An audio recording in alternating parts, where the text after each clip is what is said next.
ये एससी नहीं है। तो ये आरक्षण की क्या जरूरत है? नहीं है, बंद कर दो। हमारी तो मांग है, बंद कर दो। बाबा साहब की मांग है, बंद कर दो।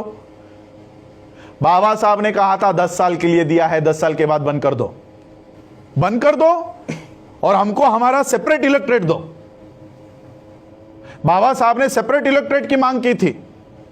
पहले बात मैं आपको क्लियर कर देता हूं, वो एससी के सांसद नहीं है, वो रिजर्व होगी सीट एससी के लिए। वो सांसद उस पार्टी के हैं जिस पार्टी से वो चुनकर आए हैं, इसलिए वो एससी की आवाज नहीं उठाते, उस पार्टी की आवाज उठाते हैं। और यही है वो गांधी का पूना पैक्ट। ये बाबा साहब के एससी के रिजर्वेशन से नहीं आए हैं, ये गांधी ने जो हमारे अधिकार छीन लिए ना, ये उसका नतीजा है और उसकी ये देन है जो इस तरह के एजेंट्स उसके ऊपर चले गए हैं। बाबा साहब इनको सांसद नहीं कहते, बाबा साहब इनको एजेंट कहते हैं कि ऐसे लोगों को वहां पर बिठाया दिया गया है जो आज एससी के ऊपर अत्याचार भी हो ना तो उसके ऊपर आवाज तक नहीं उठाते। ये सिर्फ पार्टी के इशारों के ऊपर काम करते हैं। मोदी ने वहां से आंखें ऊंची कर दी तो यहां पर ये चुप हो जाते हैं। ये ऐसे लोग अंदर बैठे हुए हैं। आज राज्यसभा में वो पायल नाम की कोई एक्ट्रेस है, उसके ऊपर बलात्कार हुआ है या नहीं हुआ है, उसके लिए राज्यसभा में बैठा हुआ आदमी जो शेड्यूल कास्ट का होने का दावा करता है, वो गवर्नर को मिलने जाता है। वो लड़की जिंदा है। आज पायल हमारी मनीषा की हत्या हो जाती है, गैंगरेप हो जाता है, उसकी बॉडी को जलाया जाता है। क्यों? इस गवर्नर को मिलने की आप में हिम्मत नहीं है? तो ये कौन है? एससी को आप इसको एससी समझोगे? ये एससी नहीं है। तो ये आरक्षण की क्या जरूरत है? नहीं है, बंद कर दो। हमारी तो मांग है, बंद कर दो। बाबा साहब की मांग है, बंद कर दो। बाबा साहब ने कहा था 10 साल के लिए दिया है, 10 साल के बाद बंद कर दो। बाबा साहब ने 10 साल का पॉलिटिकल रिजर्वेशन कहा था। बाबा साहब ने कहा था ये जाने वाला, इसके पीछे मत लगो। क्यों सरकार इसको हर 10 साल के बाद बढ़ाती है? एक तरफ हमारा एजुकेशनल रिजर्वेशन बंद करवा रहे हो, एक तरफ हमारा सर्विस वाला रिजर्वेशन बंद करवा रहे हो, लेकिन पॉलिटिकल रिजर्वेशन बढ़ाते जा रहे हो। क्यों? क्योंकि सर्विस में रिजर्वेशन मिलने के बाद, एजुकेशन में रिजर्वेशन मिलने के बाद बाबा साहब के सिपाही पैदा होते हैं, बाबा साहब के विचारधारा वाले लोग तैयार होते हैं। लेकिन पॉलिटिकल रिजर्वेशन कंटिन्यू करने के बाद दलाल पैदा होते हैं, इसलिए इनको दलाल चाहिए, आपका सिपाही नहीं चाहिए। इसलिए पॉलिटिकल रिजर्वेशन हर 10 साल के बाद, अभी 6 महीने पहले इन्होंने कंटिन्यू किया है वापस 10 साल के लिए। वहां से आठवले निकलते हैं ना, वहां से पासवान निकलते हैं, वहां से उदित राज निकलते हैं, इसलिए वो चाहिए उनको। जहां से हमारा आईएएस निकलता है, जहां से हमारा आईपीएस निकलता है, जहां से हमारे जजेस निकलते हैं, वो बंद कर दिया है, वो बंद कर दिया। जहां से दलाल निकलते हैं वो शुरू गए। तो इसका सॉल्यूशन क्या है?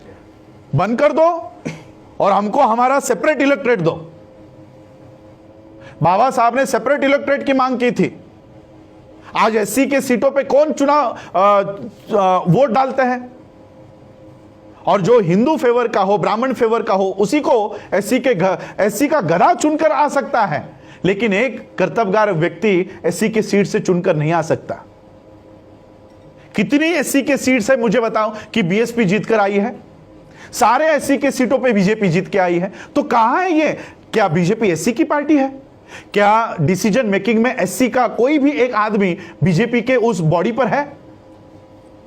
यानी एससी के जगहों पर किसका कब्जा है? बीजेपी का। क्या बीजेपी एससी की पार्टी है? क्या कांग्रेस एससी की पार्टी है? एससी की पार्टी कौन है? बीएसपी है। तो बीएसपी को एससी की जगह पर भी आप चुनकर नहीं आने देते, तो यानी जो हमारा था वो भी आपने ले लिया। बीएसपी हमारी पार्टी है, वहां से तो एससी के कैंडिडेट्स को चुनकर आने देना चाहिए था, वहां से भी बीएसपी को निकाल दिया। तो कहां रहा रिजर्वेशन? हमारा ये रिजर्वेशन नहीं है, रिप्रेजेंटेशन है। मुझे बताओ उस संसद में एससी का प्रतिनिधित्व कौन कर रहा है? मुझे बताओ। रिजर्वेशन छोड़ दो कि 30 सीटें आपके लिए रिजर्व है, रिजर्वेशन छोड़ दो, रिप्रेजेंटेशन की बात करो। कितने लोग एससी के ऊपर अन्याय हुआ, किसने इस्तीफा दिया? प्रतिनिधि कौन है? हमारा प्रतिनिधि। अगर हमको प्रतिनिधि रास्तों के ऊपर ही चुनना है, देखो मैं आज आप लोगों के माध्यम से इस देश के प्रधानमंत्री को चेतावनी देना चाहता हूं। मैं अपने शब्दों को पूरी तरह से होश हवास में इस्तेमाल कर रहा हूं। मैं इस देश के प्रधानमंत्री को चेतावनी देना चाहता हूं, आप संसद में बहुमत में होंगे, आप राज्यसभा में बहुमत में होंगे, लेकिन देश में हम बहुमत में हैं। देश में हमारी संख्या ज्यादा है। अगर इस देश के संविधान को उसके साथ खिलवाड़ करने की कोशिश की, एक भी एमएलए और एक भी एमपी को रास्तों के ऊपर घूमने नहीं देंगे। एक भी एमपी और एमएलए को घूमने नहीं देंगे। और जो एससी का है सबसे पहले तो उसको पीटेंगे, ओपन वाले को बाद में पीटेंगे, ओपन वाले को बाद में पीटेंगे, एससी वाले को पहले पीटेंगे। ये वो दलाल है जो हमारी बात करने के लिए अंदर भेजा है, वो चुप बैठा है, इसको पहले पीटेंगे। लेकिन हम बाबा साहब के संविधान को मानने वाले लोग हैं, इसलिए मैं मोदी जी को बोलना चाहता हूं कि ऐसे नौबत पर हमको उतरने के लिए मत दीजिए। इस देश के मार्शल हम लोग हैं, मैं मिलिट्री के खानदान से हूं। इस देश की सुरक्षा करने के लिए हमारे लोगों ने अपनी जान दे दी है। सोचो संविधान की सुरक्षा के लिए क्या कर सकते हैं।